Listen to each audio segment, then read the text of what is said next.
nós podemos dizer que a semana na Assembleia começou para valer agora, né? Realmente depois que teve todo aquele tumulto causado pela paralisação da PM, uma semana que foi cancelada, depois teve carnaval com eleição das comissões. Das comissões, e essa semana que a coisa valeu mesmo, né? E a gente pôde perceber como que essa nova mesa se comportaria diante dos primeiros desafios. Eu acho que aqui tem um monte de ângulos para a gente tratar e um monte de personagens, né, para ser avaliados nessa primeira semana. E eu começo destacando aqui a própria posição do presidente da mesa, do Eric Musso, que quando a primeira vez que foi de fato exigido, mostrou que vai ter dificuldade para conseguir mediar conflitos, para conseguir conduzir a sessão como ela se espera que ela seja conduzida dentro do ambiente republicano, né? Porque acho que houve um grande desgaste logo na segunda-feira, começou a série de propostas polêmicas e os posicionamentos do deputado Sérgio Majestic. Aí a gente começou a ter um embate, ora com o Gildevan, e depois com o avançar da semana, na quarta-feira, que era a votação dos vetos, né? Diretamente na terça e na quarta-feira, na verdade. Começou na terça e foi concluído na quarta. Os vetos começaram na segunda e terça. Na quarta-feira entrou o projeto. Isso, exatamente. O projeto na quarta-feira fechou com o projeto da PM, que é o que tem o refis ainda no meio. Na terça-feira foi o refis. O refis e depois o projeto de reformulação da PM. Eu vou começar com alguns personagens. Eu falei agora do Eric Musso. Na minha opinião, quando ele foi realmente exigido, ele mostrou que, vamos dizer, não está pronto para a função. Vocês concordam com isso? Eu não diria pronto para a função. Ele cumpriu a função que ele foi posto lá. E agora fica muito claro a questão de como se deu e o porquê se deu a eleição a escolha do Eric Musso como presidente da casa. Um deputado de 29 anos de idade, recém-completado, fez 30 anos agora, né? Então, muito jovem, inexperiente, mas que colocou a coisa, fez do jeito que o executivo queria. Então você viu uma sintonia muito grande dele com o presidente da Comissão de Constituição e Justiça, que coincidentemente é o líder do governo, Gildevan Fernandes, e que tratoraram tudo. E o presidente, aí talvez seja a grande falha dele, de não ter respeitado a casa em si, o parlamento, o poder legislativo. O regimento mesmo. E ao regimento, ao negar, ao permitir que por várias vezes o presidente da Comissão de Justiça atropelasse o direito de fala do Majestic, que estava num claro movimento de obstrução. Até aquele momento, o Majestic era uma andorinha só. No decorrer da semana, quando foram entrando as outras matérias, quando já se tinham esgotado as questões dos vetos, e no ápice da coisa, quando chegou na votação do PLC, onde aí não foi só o Majestic. Aí você teve Teodorico Ferraz, você teve o deputado Justiça da Vitória, você teve já você teve já um movimento de deputados, um maior número de deputados contrários a essa proposta. Mas eu acho que a gente vai falar desses personagens depois, né? Isso. Pois chamou a atenção porque foram vários ineditismos ali, né? Não digo ineditismos, mas foram vários movimentos que a gente não vê com tanta frequência, né, no Legislativo Capixaba. O Legislativo Capixaba, que a gente já teve até deputado falando, mas como é que eu vou fazer esse projeto, porque você chega lá na frente e o governador vai vetar? Quer dizer, não admitindo a possibilidade de se derrubar um veto, né? Já teve isso na Assembleia. A questão da obstrução já existiu já na Assembleia, naqueles tempos de Brice Bragato, né, do antigo PT, né, que antes da Brice ir para o PSOL, depois, quando ela estava no PSOL, e outros deputados também, Cláudio Vereza e tal, faziam nesse movimento de obstrução, mas isso era uma coisa que não se via há muito tempo no Legislativo, né? E assim, não se via por quê? Porque havia um arranjo com a mesa diretora da Assembleia, os presidentes que por ali passaram, haviam alguns acordos, até nos momentos mais tensos, que foi a gestão do Guerino Zanon na Assembleia, que foi uma gestão bastante criticada pelos deputados, porque era muito próxima do Palácio e dava muito pouco espaço para os deputados, né? Agora, na gestão Teodorico Ferraz, havia um equilíbrio, vamos dizer assim, de forças ali, que, por um lado, protegia alguns deputados, porque o Ferraz conseguia um intermédio ali, né, para tentar aliviar a barra dos deputados, e também era um presidente que, quando o governo mandava alguma coisa, ele pegava o projeto e falava, peraí, deixa aqui comigo que eu vou resolver isso. Então ele sabia o tempo certo de colocar, entendeu? Ele sabia amaciar o plenário antes de colocar um projeto muito polêmico e tal, a coisa ia sendo construída de uma forma mais tranquila. É claro que aconteceram alguns embates, algumas questões ali durante o período dele, mas a gente não viu, eu não me lembro de um embate entre um deputado e o presidente da Assembleia tão duro quanto foi esse do Majeski com o Eric, né? Havia um respeito pela figura do Teodorico, e ainda existe esse respeito, do plenário. Não, de baixo não perdeu esse respeito, com o Teodorico. E talvez o Eric ainda não tenha conseguido colocar essa imagem de eu sou o presidente. Quando ele vai e coloca para o Majeski em relação à questão do projeto, o Majeski questiona se aquilo poderia ou não ser colocado numa sessão extraordinária. O Eric vai e diz, em outras palavras, né, eu sou o presidente, quem define a pauta sou eu. Existem várias formas de se dizer isso, e a forma como o Eric falou foi uma forma autoritária, uma forma que não caiu bem, desceu quadrado, né, no plenário. Talvez isso tenha favorecido esse apoio velado ao Majeski. Mas o governo conseguiu passar lá por 20 a 7, 20 a 8 os projetos. Ele conseguiu passar os projetos. Mas, na verdade, ninguém da base do governo, eu vi isso numa coluna dessas do jornal, uma coisa que me chamou muita atenção. Ninguém da base do governo foi lá defender os projetos. Sim. Ninguém foi lá defender. O Majeski, ele conseguiu defender os projetos de todos os outros deputados que estavam sendo ali, né, tendo seus vetos derrubados. Dos vetos. E isso acabou atraindo apoio dos deputados. Teve alguns que até quando o Majeski fez o movimento, até se sentiram constrangidos e foram lá. Acho que a Luzia Toledo fez isso, se não me engano. Foi lá procurar entender por que o projeto havia sido vetado, aquele do Marlin, se não me engano, né? A história do Marlin. Mas o que você estava falando do Eric, ainda só para aproveitar o que você disse, eu acho que o Eric, como o Neto também disse, ninguém tem dúvida de que ele é um sujeito extremamente disciplinado. Até fazendo assim, pegando uma história recente, ele perdeu um monte de quilos assim de uma hora para outra, que mostra que esse cara é disciplinado. Pôs uma meta, foi lá, cumpriu, e enfim. E você vê que ele é um cara disciplinado realmente. Agora, a questão é o seguinte, o que eu fico pensando, e essa semana mostrou isso, qual vai ser o tamanho do desgaste? Não só para o Palácio Anchieta, mas para todos os deputados. Porque quando você... Essa manifestação do Majeski, quando ele põe o regimento debaixo do braço e faz o que a oposição tem que fazer, né? Pedir discussão, questionar, usar o regimento para fazer alguma manobra, enfim.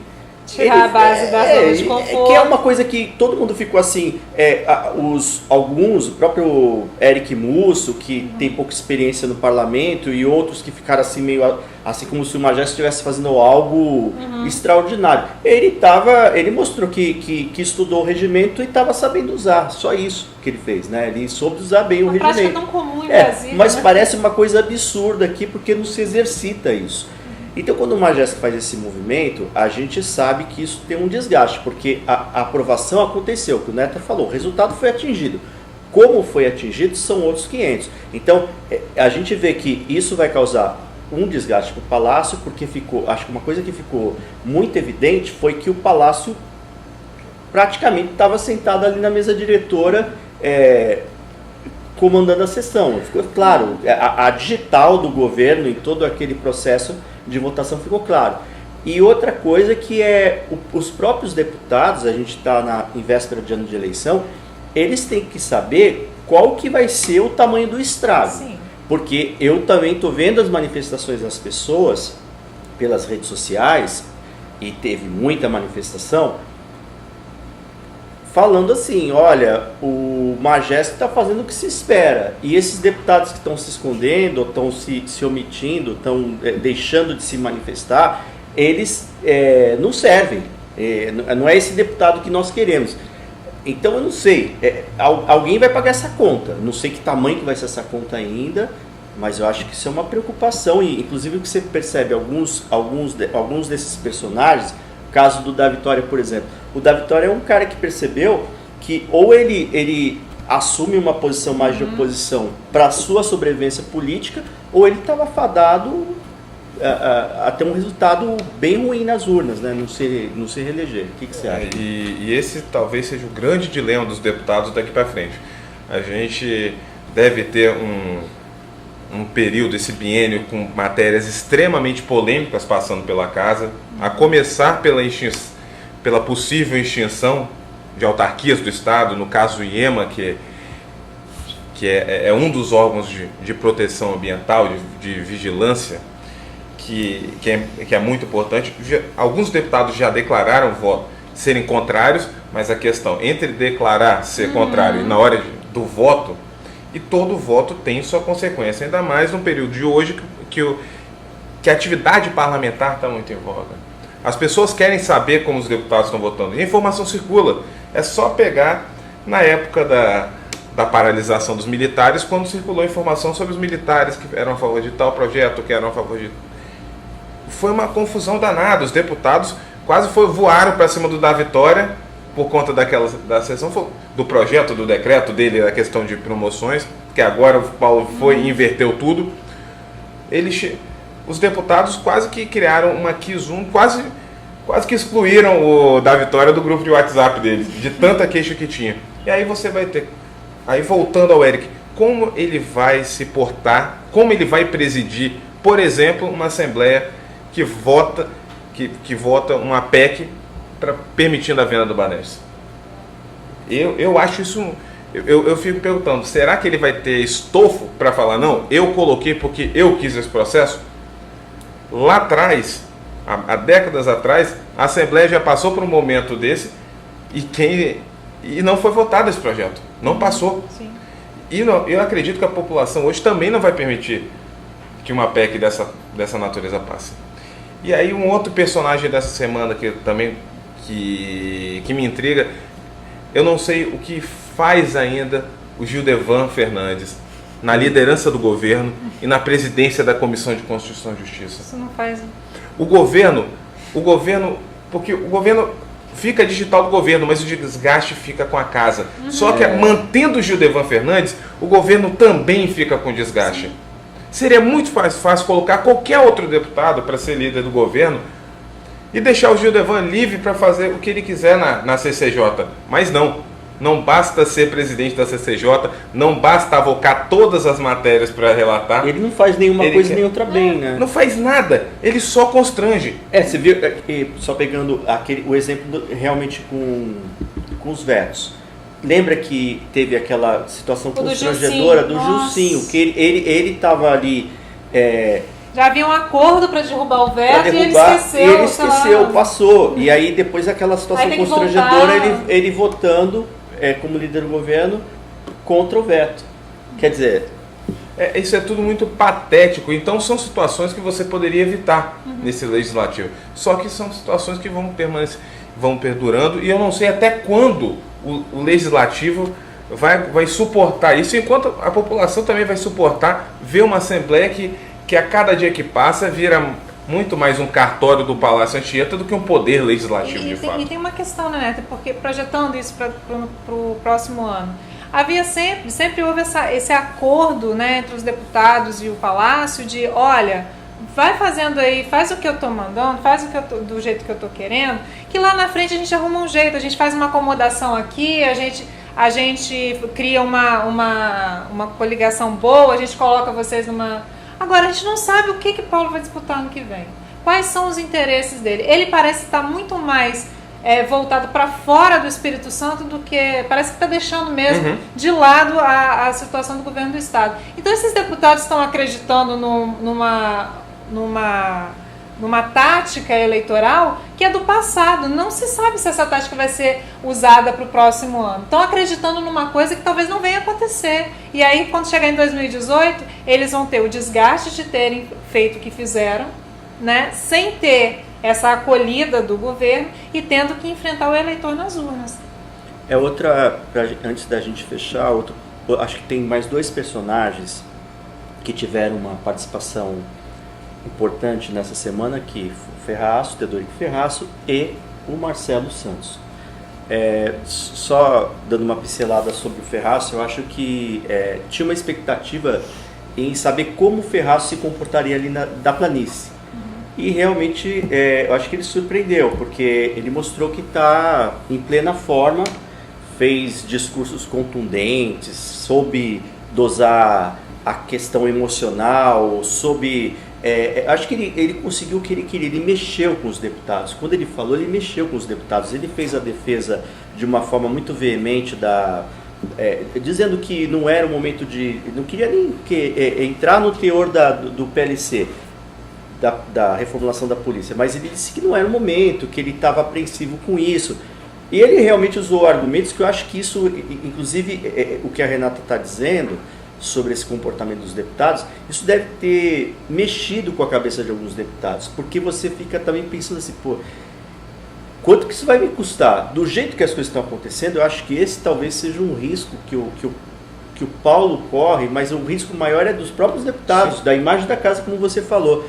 Porque você fica pensando assim, as coisas estão mudando, as pessoas, a população, o eleitor, ele vai vendo, a gente percebe isso, que as pessoas estão vendo essas questões de uma outra maneira. Então você não sabe como ele vai reagir. Então eu acho um risco muito grande para os deputados, quando eles fazem esse jogo de uma forma tão escancarada. Por que os deputados ficam tão irritados quando alguém solta a votação deles? Eles acham que o que eles fazem na Assembleia ninguém fica sabendo. Isso não é mais possível. Não é, né? Então. A gente não sabe como que isso vai se refletir nas urnas de 2018. Apesar da Assembleia propagar que é uma das mais transparentes do Brasil, não é. Só que agora basta uma simples fotografia do painel eletrônico para mostrar a realidade dos fatos. E aí a gente fala muito do deputado Sérgio Magés, que está tendo um papel excelente, e é reconhecido isso nas redes sociais, nas manifestações que a gente escuta dos nossos leitores e também do público em geral. Apesar de tudo isso, o Magés ele não tem a capacidade de aglutinar como o Teodorico. E aí talvez seja essa grande ameaça do Teodorico lá embaixo, como um dos 29, né? Ou um dos 28, vamos dizer assim. Com acesso à tribuna da Assembleia. Com acesso à tribuna da casa e com esse poder de fascínio entre os colegas, de poder continuar posições que o Teodorico foi muito sensível a colocar. Não sou contra o mérito do PLC. Aliás, nem vou discutir o mérito. Só acho que esse não é o momento. E esse devia ter sido o espírito dos deputados, de saber que não era o momento, não é tempo nem momento para isso. Porque enquanto os deputados ficam com desgaste, o governador vai tentando colher os louros de ser o cara que não deixou pedra sobre pedra sobre Temer. Para fechar, e o Marcelo, como que foi a participação dele? Eu acho que o pagamento do Marcelo veio na primeira aparição do governador, né? Vai lá e festeja o principal adversário político dele, né, em Cariacica. O Artung não queria mais o Ferraço, queria colocar o Eric, só que o Eric não tinha experiência suficiente para poder deseleger o Ferraço, né? Tirar o Ferraço de lá. Então ele precisava de um agente, um ator político com mais força lá dentro. Conseguiu que Marcelo fizesse isso, fez toda essa manobra para poder tirar o Ferraço, tirou o Ferraço, colocou o Eric e agora, muito obrigado pelo serviço já prestado. Não parece tão útil assim, né? Tá mais como figurante na mesa, né? É isso.